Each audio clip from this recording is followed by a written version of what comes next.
कलकत्त्याला जायचं आणि त्या ठिकाणी जाऊन स्वामी विवेकानंदांचा बेलूर मठ पाहायचं, हे अनेक वर्षांचं स्वप्न मी पाहिलं आणि ते साकार झालं. कलकत्त्या भेटीमध्ये आम्ही बेलूर मठात गेलो.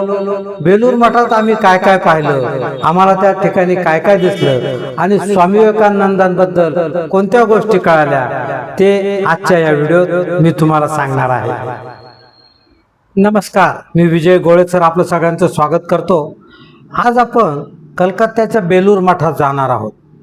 मंडळी, बेलूर मठ म्हटला म्हणजे स्वामी विवेकानंद आठवतात. माझं अनेक वर्षांपासूनचं स्वप्न होतं की कलकत्त्याला जायचं आणि बेलूर मठ पाहायचा. आणि खरं सांगतो, कलकत्त्याला जाण्याचं माझं मुख्य आकर्षण बेलूर मठ हेच होतं. परंतु ज्या ब्रिजमोहन यात्रा कंपनीच्या मार्फत गेलो किंवा इतरही 2-3 कंपन्यांचं ज्यावेळेस आम्ही चौकशी केली, त्यावेळेस कलकत्ता दर्शनात ह्या मंडळींनी बेलूर मठाचं नावच टाकलेलं नव्हतं. कालीमठ, दक्षिणेश्वर, इतर म्युझियम वगैरे आणि गार्डन अशा गोष्टींचं त्याच्यामध्ये हे होतं, परंतु बेलूर मठाचं काही नाव नव्हतं. आमचं बुकिंग झाल्यानंतर मी त्यांच्या संचालकांना सांगितलं, कलकत्त्याला गेल्यानंतर मला बेलूर मठ पाहायचा आहे. बाकीचे कोणी येऊ ना येऊ, पण आम्हाला मात्र आम्ही 4 जण, मी, माझी मिसेस, भाऊ संजय आणि त्याची मिसेस, आम्हाला 4घांना मात्र हा बेलूर मठ पाहायचा आहे. त्याप्रमाणे त्यांनी आमची बेलूर मठात जाण्याची व्यवस्था केली आणि आमच्याबरोबर इतर 18 जणांना देखील या बेलूर मठाचा आनंद घेता आला, बेलूर मठ बघता आला. आमच्यापैकी 18 जणांपैकी 2-2 शिक्षक होते, त्यामुळे त्यांना विवेकानंद हे नाव माहीत होतं. बाकीच्या मंडळींना विवेकानंद हे नावच माहीत नव्हतं. ब्रिजमोहन यात्रा कंपनीने आमची सगळ्यांची बेलूर मठामध्ये जाण्याची व्यवस्था केली. कालीमठाचं दर्शन घेतल्यानंतर, कालीमातेचं दर्शन घेतल्यानंतर आम्ही सगळे त्याच्या सुप्रसिद्ध बेलूर मठाकडे निघालो. जाताना आम्हाला रस्त्यामध्ये इडन गार्डन हे क्रिकेटचं मैदान लागलं. त्याचप्रमाणे कलकत्त्याची शान असलेला हावडा ब्रिज देखील आम्हाला लागला आणि याच मार्गाने कलकत्त्याच्या पश्चिम भागात असलेल्या हावडा नदीवरच्या बेलूर मठामध्ये जाऊन पोहोचलो. आम्ही दुपारी 2:30 वाजता त्या ठिकाणी पोहोचलो. परंतु या बेलूर मठाची जी वेळ आहे ती सकाळी 6:30 ते 11:30 आणि दुपारी 3:30 ते 8:30 अशा असते आणि ती स्ट्रिक्टली पाळली जाते.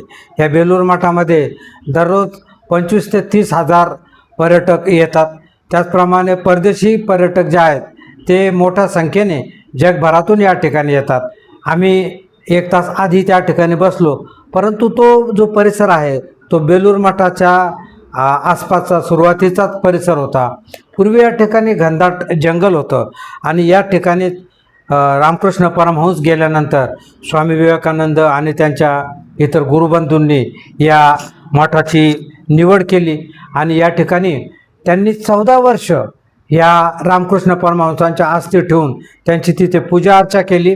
त्यानंतर जेव्हा स्वामी विवेकानंद शिकागोला गेले, त्यांनी सर्व धर्म परिषदेमध्ये भाषण केलं. अमेरिकेतील माझ्या बंधू भगिनींनो, या एका वाक्याने त्यांनी ती सभा नव्हे तर सगळं जग जिंकलं आणि त्यानंतरचा इतिहास आपल्या सगळ्यांना ठाऊक आहे. त्यानंतर स्वामी विवेकानंद जगभर प्रसिद्ध झाले, त्यांच्या मताला किंमत आली आणि हिंदू धर्माचा प्रचार प्रसार त्यांनी 19व्या शतकाच्या अगदी सुरुवातीला जगभरामध्ये केला. त्यामुळे विवेकानंदांमुळेच हे जे ठिकाण आहे याला जे स्वामी विवेकानंद त्यातून किंवा इतर या मार्गातून भरपूर पैसा मिळवला आणि या बेलूर मठाची स्थापना त्यांनी केली. बेलूर मठ म्हणजे स्वामी विवेकानंदांच्या कल्पनेतलं एक मोठी वास्तू आहे किंवा मोठं ठिकाण आहे. जगभर स्वामी विवेकानंद फिरले, जगातल्या अनेक आश्चर्यचकित करणाऱ्या गोष्टी त्यांनी पाहिल्या आणि हा जो मठ बांधला याच्या दर्शनी भागामध्ये हिंदू, ख्रिश्चन आणि इस्लाम धर्माचं प्रतीक असणारं बोधचिन्ह त्यांनी तयार केलेलं आहे. ह्या सर्व धर्मांविषयी त्यांना अतिशय सहानुभूती होते, अतिशय बंधुभाव होता, अतिशय प्रेम होतं. हिंदू धर्माचंच वैशिष्ट्य आहे की तो अतिशय सहनशील आहे, सगळ्यांना आपल्यात सामावून घेणार आहे, त्याचं हे प्रतीक म्हणजे बेलूर मठातला हे मुख्य मंदिर. या मंदिरामध्ये रामकृष्ण परमहंसाची एक मोठी मूर्ती आहे. ती स्वामी विवेकानंदांच्याच देखरेखीखाली घडवण्यात आली आणि त्या ठिकाणी तेव्हापासून परमहंसांची पूजा अर्चा केली जाते. हे या बेलूर मठातलं प्रमुख ठिकाण आहे. या ठिकाणी सगळे जे उत्सव होतात ते या रामकृष्ण परमहंसांच्या प्रतिमेसमोर साजरे केले जातात. हा जो बेलूर मठ आहे, हा बेलूर मठ स्वामी विवेकानंदांच्या कल्पनेनुसार त्यांचे जे शिष्य स्वामी विज्ञानानंद यांनी तो नंतर अतिशय परिपूर्ण करून घेतला, घडवून घेतला. विविध प्रकारची निर्मिती त्या ठिकाणी केली. सुमारे 40 एकर जागेवर हा बेलूर मठ पसरलेला आहे. या ठिकाणी रामकृष्ण परमहंस, शारदा देवी, स्वामी विवेकानंद आणि स्वामीजींचे आणखी एक गुरुबंधू स्वामी ब्रह्मानंद यांच्या या ठिकाणी समाध्या आणि मंदिर आहे. त्यांचे जन्मोत्सव त्याचप्रमाणे पुण्यतिथीचे उत्सव या ठिकाणी मोठ्या प्रमाणामध्ये साजरे केले जातात. हे जे रामकृष्ण मिशनचं कार्य चालतं, जगभर जे कार्य चालतं, त्या कार्याची माहिती देणारं एक संग्रहालय देखील या ठिकाणी आपल्याला पाहायला मिळतं. 19व्या शतकाच्या सुरुवातीला म्हणजे 1897ला जेव्हा हा मठ झाला तेव्हापासूनच्या कार्याचं त्या संग्रहालयामध्ये आपल्याला प्रतिबिंब पाहायला मिळतं. या ठिकाणी अनेक म्हणजे रामकृष्ण मिशनने चालवलेल्या अनेक शैक्षणिक संस्था आहेत. त्याचे विद्यालय, शिल्प विद्यालय, वेद विद्यालय, त्याचप्रमाणे स्वामी विवेकानंद विश्वविद्यालय हे देखील या ठिकाणी आहेत.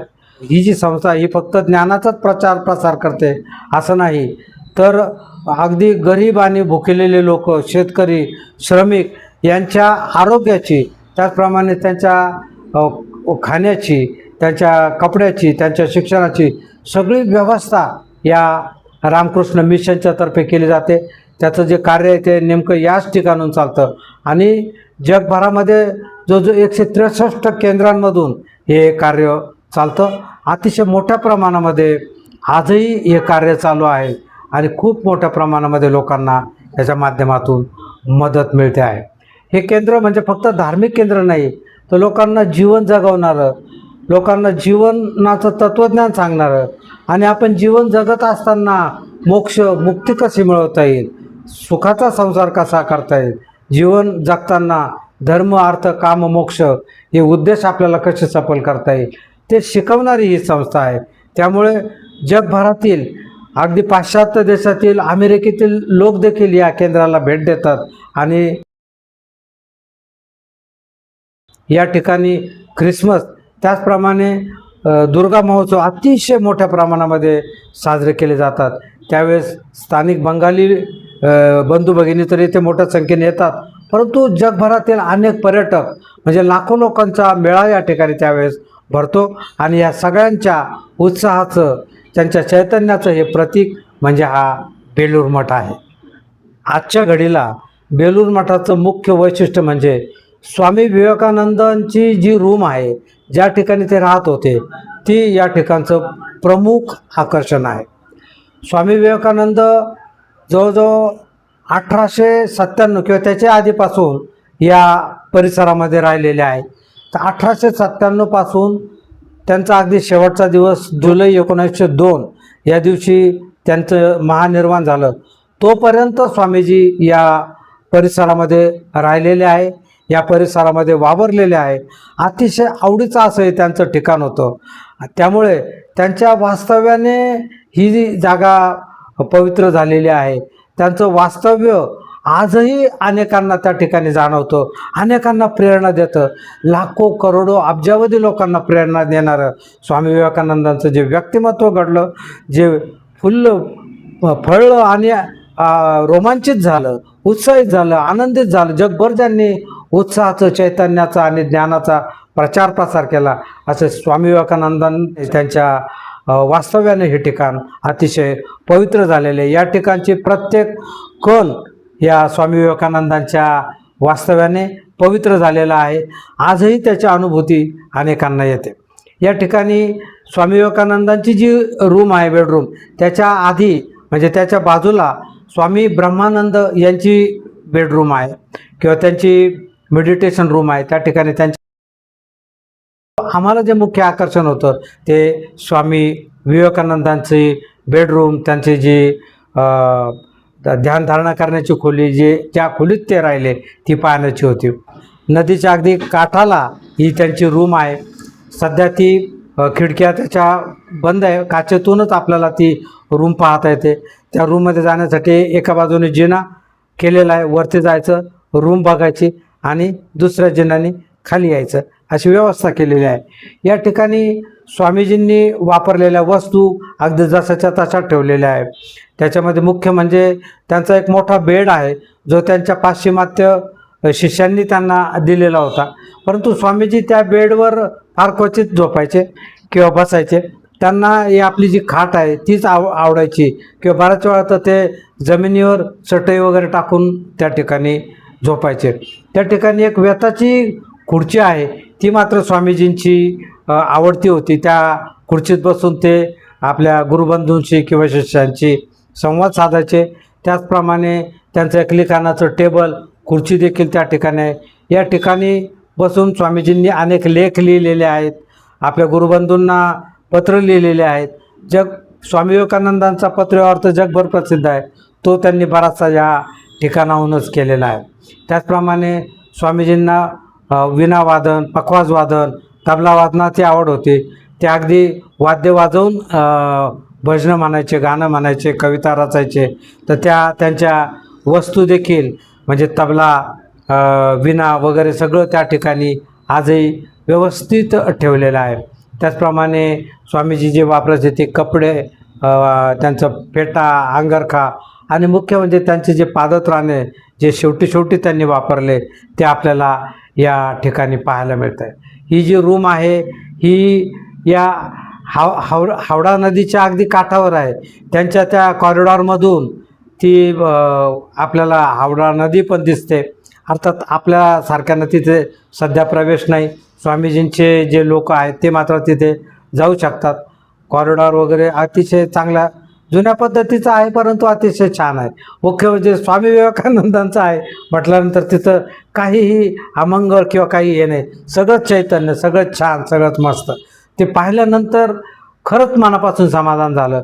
कलकत्त्याला आल्याचं, त्या बेलूर मठ पाहिल्याचं, स्वामी विवेकानंदांची रूम पाहण्याचं अनेक वर्षांचं जे स्वप्न आहे ते साकार झालं. जीवन सार्थकी झालं असं त्या क्षणी वाटलं आणि अतिशय समाधानाने पुन्हा ती रूम पाहिली. अगदी तिथले संरक्षक म्हणाले, अहो आता जा ना, किती वेळ तुम्ही बघता, असं म्हटल्यानंतर आम्ही खाली आलो. हीच ती जागा ज्या ठिकाणी स्वामींनी त्यांच्या आयुष्यातले अनेक वर्ष अतिशय आनंदाने व्यतीत केली. या ठिकाणी बसून त्यांनी गुरुबंधूंशी संवाद साधला, आपल्या शिष्यांना शिकवलं आणि जगभरातील आपल्या शिष्यांशी पत्रव्यवहार केला. अनेक लेख त्यांनी या ठिकाणी लिहिले. त्याचप्रमाणे भजनं गायली, भजनं म्हटली आणि मेडिटेशन केलं, ध्यानधारणा केली, रामकृष्णांची साधना केली आणि आपलं जीवन सफल केलं नव्हे तर आपलं जीवन सार्थकी लावलं आणि त्यांच्यामुळे जगाचं कल्याण केलं. ती ही जागा स्वामी विवेकानंदांची बेडरूम. खाली आल्यानंतर देखील तिथं समोर गार्डन वगैरे आहे आणि स्वामीजींच्या रूम समोर आम्ही सेल्फी काढल्या, फोटो काढल्या.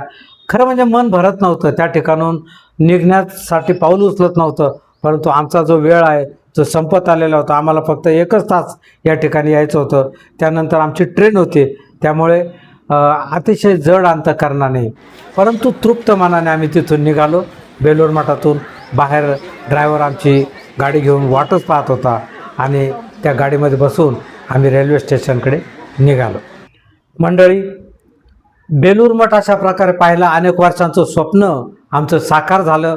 तुम्हाला हा व्हिडिओ कसा वाटला? तुम्हाला जर हा व्हिडिओ आवडला असेल तर लाईक करा, शेअर करा आणि हो, चॅनल जर अजून सबस्क्राईब केलं नसेल तर सबस्क्राईब देखील जरूर करा. धन्यवाद.